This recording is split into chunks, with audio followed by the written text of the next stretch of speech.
England এবং ওয়েলসে প্রধান disability benefit personal independence allowance সেটি পেতে লোকজনকে 1 বছরেরও বেশি সময় অপেক্ষা করতে হচ্ছে। এর ফলে তারা ঋণে জর্জরিত হয়ে পড়ছে কিংবা দারিদ্রতার মধ্যে জীবনযাপনে বাধ্য হচ্ছে। ক্রস পার্টি এমপিদের কমিটি পাবলিক অ্যাকাউন্টস কমিটি তাদের প্রতিবেদনে এই বিষয়টি তুলে ধরেছে এবং এই বিষয়ে ডিপার্টমেন্ট ফর ওয়ার্ক অ্যান্ড পেনশনকে সতর্ক করেছে।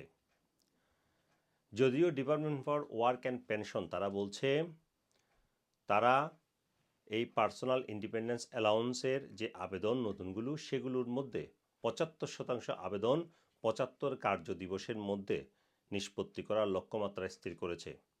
কিন্তু দেখা গেছে গত আর্থিক বছরে মাত্র 51% নতুন আবেদন এই লক্ষ্যমাত্রার মধ্যে নিষ্পত্তি করা সম্ভব হয়েছে। বাকিগুলোকে 1 বছরেরও বেশি সময় ধরে অনেককে অপেক্ষা করতে হয়েছে।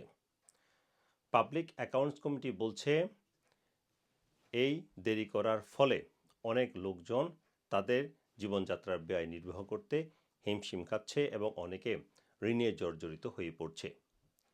পার্সোনাল ইন্ডিপেন্ডেন্স অ্যালাউন্স এটি হচ্ছে ইংল্যান্ড এবং ওয়েলসের মধ্যে ডিসেবিলিটি বেনিফিটের মধ্যে প্রধান একটি বেনিফিট ব্যবস্থা, যেটি যেসব লোকজন দীর্ঘদিন ধরে মানসিক কিংবা শারীরিক অসুস্থতায় ভোগেন তাদেরকে সহায়তা দেওয়া হয়।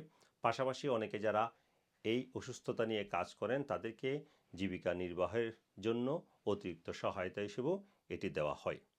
এবং বলা হচ্ছে ইংল্যান্ড এবং ওয়েলসে প্রায় 3.7 মিলিয়ন মানুষ এই পার্সোনাল ইন্ডিপেন্ডেন্স অ্যালাউন্স পেয়ে থাকেন। Sarwar Hossain, top news, London.